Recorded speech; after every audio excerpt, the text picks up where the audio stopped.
Box office boss Prabhas అని చెప్పడంలో ఎలాంటి డౌట్స్ అక్కర్లేదు. ప్రభాస్ ఒక్కో సినిమా వందల కోట్లతో తెరకెక్కుతోంది. బాహుబలి తర్వాత ప్రభాస్ చేసిన ప్రతి సినిమా భారీ బడ్జెట్తో తెరకెక్కిందే. ఒక్కో సినిమాకు మినిమం 300 కోట్లు ఖర్చు చేస్తున్నారు మేకర్స్. ప్రస్తుతం బాక్స్ ఆఫీస్ను షేక్ చేస్తున్న కల్కి 2898 AD 700 కోట్లతో తెరకెక్కింది. బాహుబలి నుంచి తీసుకుంటే ప్రభాస్ నటించిన సినిమాల బడ్జెట్ 2500 కోట్ల వరకు ఉంటుంది. వాటి కలెక్షన్స్ 5000 కోట్లు ఉంటుంది. ఫ్లాప్ టాక్ తో 100 కోట్లకు పైగా ఓపెనింగ్స్ అందుకున్న ఏకైక హీరో ప్రభాసే. ఇక హిట్ టాక్ వస్తే ఎలా ఉంటుందో కల్కి కలెక్షన్స్ చూపిస్తోంది. అందుకే ఈ యుగంలో అతిపెద్ద బాక్స్ ఆఫీస్ స్టార్ ప్రభాస్ అని చెప్పుకొచ్చాడు దర్శకుడు నాగ్ అశ్విన్. ప్రస్తుతం కల్కి సక్సెస్ ను ఫుల్ గా ఎంజాయ్ చేస్తున్నాడు నాగి.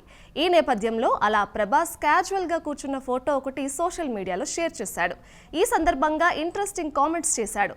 దీనంతటికీ కారణం ఇక్కడ కూల్ గా కూర్చుని ఉన్న ఈ వ్యక్తే. నిష్పక్షపాతంగా ఈ యుగం బాక్స్ ఆఫీస్ స్టార్ అతడు. ఇందులో ఎలాంటి సందేహం లేదు. మా ప్రొడక్షన్ కి చాలా కాన్ఫిడెంట్ ఇచ్చారు. ఎలాంటి ఇబ్బంది లేకుండా నా పని నేను చేసుకునేలా స్వేచ్ఛను ఇచ్చారు. అంతేకాదు ప్రభాస్ తెలివైన ఇన్పుట్ సినిమాకు మార్గనిర్దేశం చేసేయడంలో అతిశయోక్తి లేదంటున్నారు. అందరి డార్లింగ్ మన భైరవ ఇప్పుడు ప్రపంచంలో అంటూ ప్రభాస్ పై ప్రశంసలు కురిపించాడు నాగ్ అశ్విన్. ప్రస్తుతం ఈ పోస్ట్ సోషల్ మీడియాలో వైరల్ అవుతోంది.